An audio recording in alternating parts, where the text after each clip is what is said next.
Hola, humano. Bienvenido a un corto documental de Marginal Media. Yo me crié en internados alejados de las ciudades desde los 7 años de edad. Así que cuando con 18 años recién cumplidos fui a la capital en busca de fortuna y una carrera, pueden ustedes imaginar el cúmulo de sensaciones tan variadas e intensas que experimenté. La que más me impactó fue la sensación de libertad desde el mismo instante que pisaba la calle. Cada vez que bajaba las escaleras de una entrada de metro para coger el tren subterráneo, me parecía una aventura. Verme rodeado de desconocidos, sin nadie que me pidiese cuentas o a quien tener que dar explicaciones de cómo me vistiese o mis acciones, era algo que no había experimentado nunca. Me cautivó, y no por ser joven. La misma sensación de libertad experimentó mi madre cuando se trasladó a la capital ya con 60 años. Dos son los factores principales que influyen en la migración humana: identidad e ingresos. Quienes pueden permitirse mudarse a las ciudades a menudo lo hacen por oportunidades de trabajo, pero también están buscando un lugar que refleje quiénes son y qué les interesa. El alma de una ciudad es el embrujo de la posibilidad, el juntarse con gente, el perderse entre la multitud de un concierto, la novedad imprevisible en torno a la mesa de un café, la oportunidad inesperada de un trabajo o un negocio. Si a una ciudad le taponas la vena de su actividad, ¿en qué se queda? Pues eso es precisamente lo que estamos preguntándonos ahora, porque ese es el efecto que el coronavirus está causando en nuestras ciudades. ¿Va a cambiar esta epidemia nuestras ciudades? Y de ser ese el caso, ¿cómo? Esas son las preguntas a las que intentamos dar respuesta en este corto documental.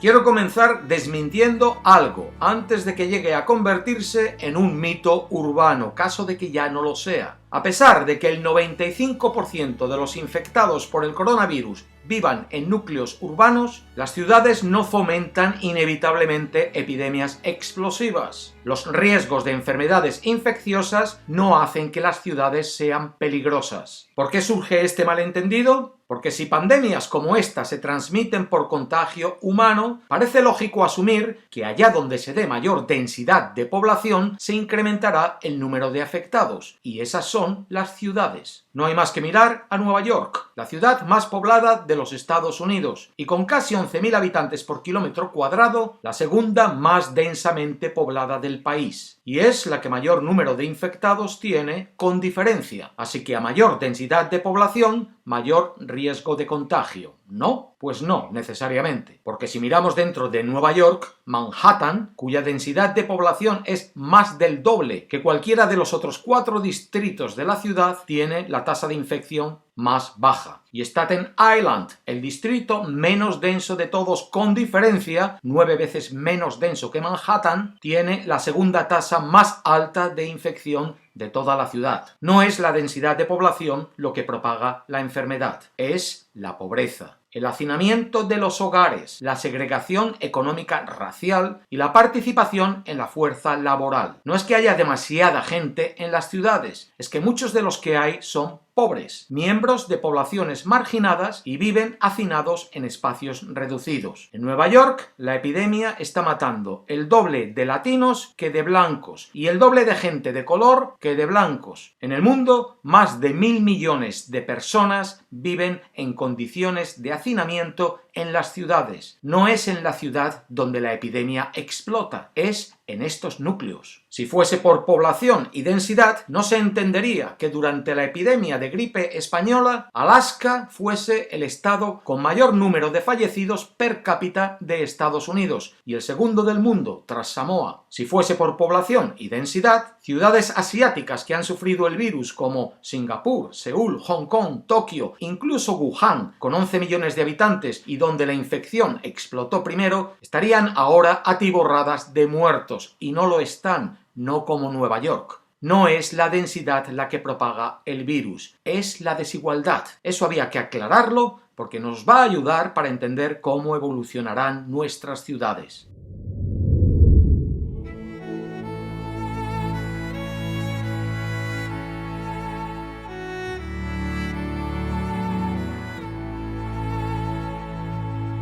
¿Van a reducir las ciudades su población o a aumentarla? Algunas encuestas revelan que hasta el 40% de personas se están pensando ahora mismo el ir a vivir a un suburbio, a una ciudad más pequeña o al campo. Claro que del dicho al hecho hay mucho trecho. Una cosa es pensarlo y otra hacerlo. Volviendo a Nueva York, unas 420.000 personas, alrededor de un 5%, ya han abandonado la ciudad desde que se inició la pandemia. ¿Quiénes pueden? Por supuesto, los ricos, como se aprecia en el gráfico. Muchas de estas personas no es que quieran dejar la ciudad permanentemente, solo piensan que de momento estarán más seguros o más entretenidas en otro lado. La reacción es lógica. Tradicionalmente, tragedias o recesiones económicas suelen espantar a los residentes de una ciudad hacia los suburbios en busca de lugares más seguros o asequibles donde vivir. Pero en cuanto los precios de la vivienda en la ciudad decaen un 10 o un 20%, siempre hay gente deseoso de volver a ellas. Esta vez puede ser diferente porque la pandemia es una tragedia global, no nacional, y puede tener un impacto más duradero que una simple recesión económica. Para comparar efectos, tal vez hubiese que retroceder en el tiempo hasta la Segunda Guerra Mundial, donde encontramos que entonces se produjo una tendencia de desurbanización de décadas. En Estados Unidos, antes de la guerra, el 13% de los estadounidenses vivían en los suburbios. Para 1970, esa cifra había aumentado al 37%. También hay que considerar que antes de la pandemia ya se venía produciendo una reducción de población en muchas de nuestras grandes ciudades debido al coste de vivir en ellas. Éxodo dado especialmente por millennials, a quienes tras las crisis económicas de 2001-2002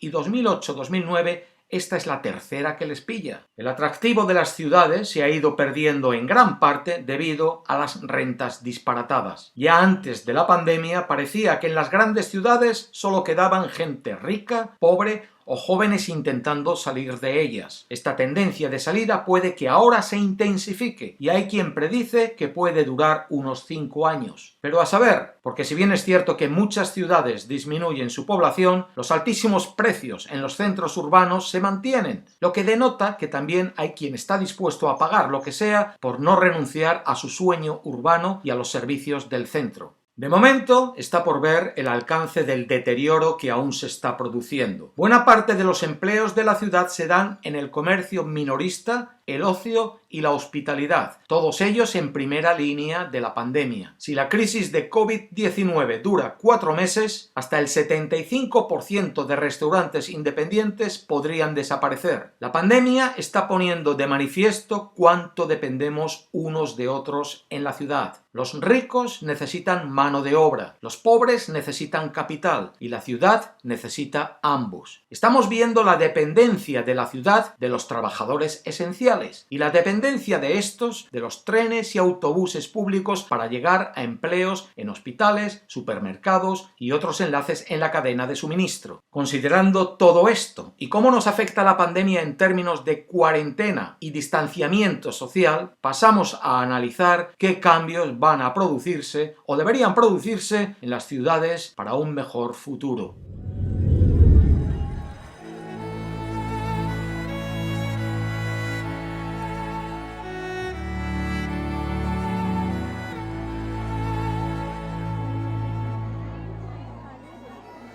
Muchos de los cambios que nos esperan ya estaban produciéndose antes de la pandemia. Esta simplemente los va a potenciar. El cambio al trabajo en casa y la entrega virtual de servicios. Algunas compañías que han hecho la transición al trabajo remoto contemplan hacer que el cambio sea permanente. La digitalización del comercio minorista. El cambio a una economía sin dinero en efectivo. Y la peatonalización de las calles. El auge de bicicletas y carriles para bicicletas. Los los autos sin conductor y los esquemas de micromovilidad pueden volverse cada vez más vitales. El transporte público va a tener dificultades para retener a los pasajeros sin ajustes de distanciamiento social, así que va a tener que renovarse profundamente. Los trenes subterráneos, por ejemplo, pueden adoptar el pago de tarifas sin contacto, arreglos de asientos más espaciados e información en vivo sobre los puntos de congestión y reserva de billetes. Gracias al desarrollo tecnológico y de la inteligencia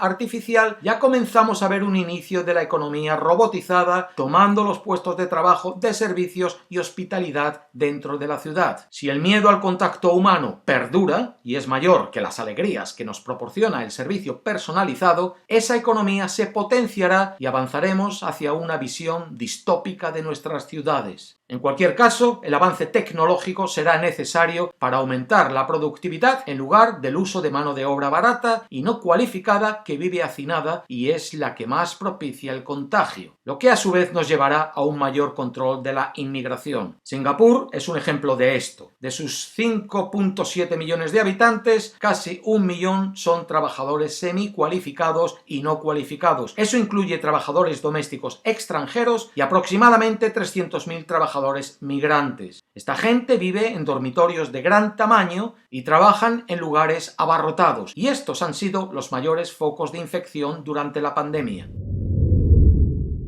Como guerreros que se recuperan de sus heridas para hacerse más fuertes, las ciudades aprenden de las epidemias que las debilitaron para resurgir tras ellas más fortalecidas. La primera gran ciudad planificada de los Estados Unidos, Filadelfia, lo hizo con lotes de terreno inusualmente grandes. Y eso fue porque su fundador, William Penn, había sobrevivido a la plaga bubónica que mató a 1 de cada 4 londinenses y al incendio de Londres que destruyó las viviendas de 70.000 de los 80.000 residentes de la ciudad. Penn no quería en su nueva ciudad ninguno de los peligros relacionados con el hacinamiento del viejo mundo. Cuando un siglo después, aun siendo la capital de los Estados Unidos de América, un brote de fiebre amarilla exterminó a 1/10 parte de su población, Filadelfia resurgió con una limpieza del alcantarillado, la creación de nuevos departamentos de saneamientos y algo inexistente hasta entonces, la recogida de basuras por parte de la municipalidad. Los callejones fueron creados entonces para facilitar esa tarea. Cuando en la década de 1850 el agua contaminada causó una epidemia de cólera en los Estados Unidos, ciudades por todo el país crearon sus agencias de salud pública y planificación urbana. Nueva York creó el primer parque público del país, Central Park, bajo la premisa de que un espacio urbano abierto mejoraría la salud humana y ambiental. El gran embalse del parque fue diseñado con el propósito de abastecer de agua fresca y limpia el corazón de la ciudad. Y desde entonces el desarrollo de viviendas se planificó con un crecimiento asociado a los fondos para alcantarillado y líneas de agua. Es este mosaico de directivas de desarrollo el que vino a compilarse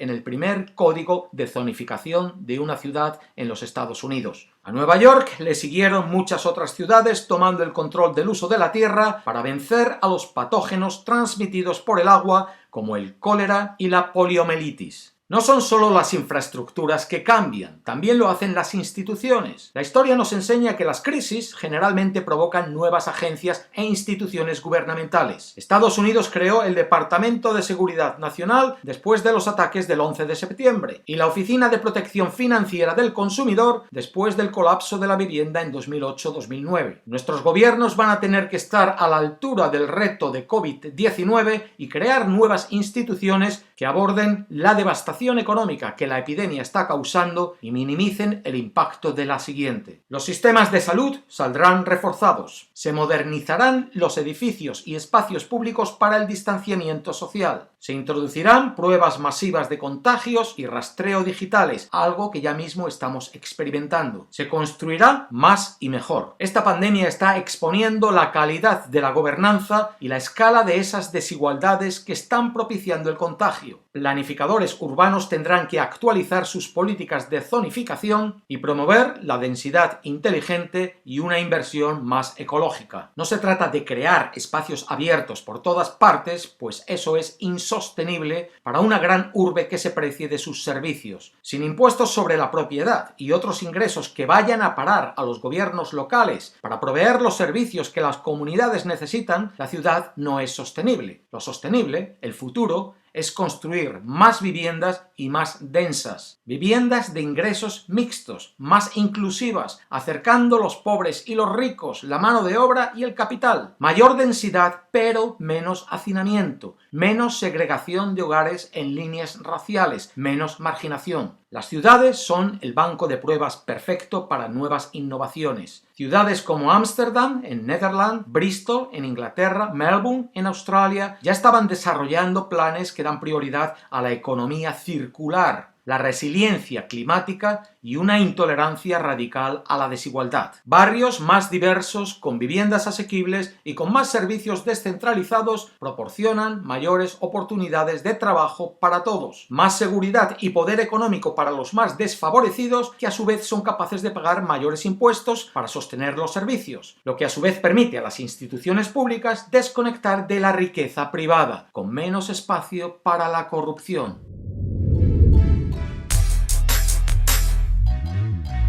Para construir barrios más diversificados, podemos aprovechar el impulso de familias con niños y gente más vulnerable que deseen moverse hacia los suburbios y dejar el centro de la ciudad para los más ambiciosos y aquellos jóvenes que no quieren renunciar a él. Los millennials no están desencantados de la ciudad, lo están de pagar alquileres insufribles. A los centros de nuestras ciudades no les vendría mal un centro como el de la capital que yo conocí, un centro que aún no había sido gentrificado por inversiones especulativas, un centro vibrante de vida e ideas, nido de artistas y bullente de escenas creativas, donde aquellos que contribuyen a crear el atractivo de la ciudad no sean empujados fuera de ella. Esta crisis es una oportunidad para eso, y para atacar uno de los mayores retos pendientes de nuestra sociedad ya existentes desde hace tiempo, el superar la dependencia del uso del automóvil. El camino hacia la recuperación de esta pandemia corre por nuestras calles. Podemos traer de vuelta las ciudades sin traer de vuelta el tráfico, la congestión, la contaminación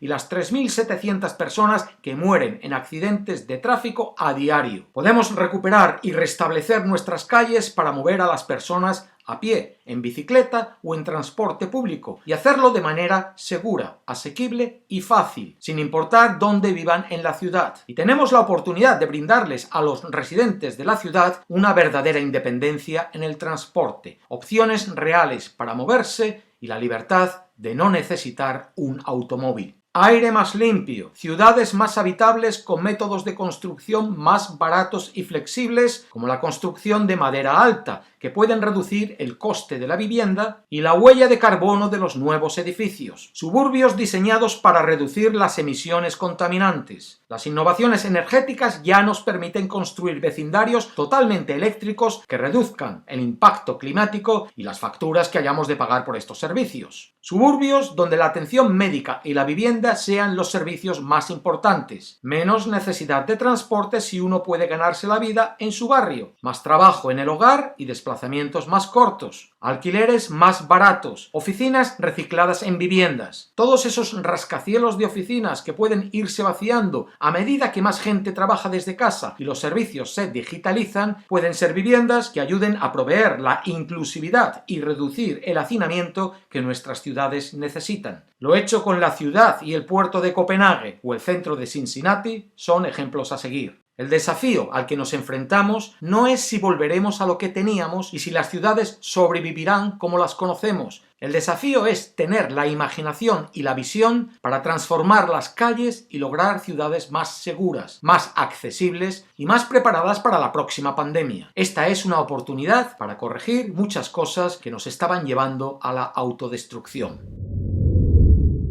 Declive o resurgimiento de nuestras ciudades. ¿Qué nos espera? Si el miedo a la enfermedad se convierte en la nueva normalidad, las ciudades podrían tener un futuro antiséptico y soso, tal vez incluso uno distópico. Pero si las ciudades del mundo encuentran formas de adaptarse, como siempre lo han hecho en el pasado, su mejor época aún puede estar por delante. Si aprovechamos esta oportunidad para construir mejor, las ciudades no solo se recuperarán, sino que brindarán mayores oportunidades que antes de esta pandemia. Pero para llevar adelante la visión de una ciudad inclusiva que sea buena para todos, es necesario un cambio institucional radical. Y ese ya es otro tema. Hasta la próxima. La paz.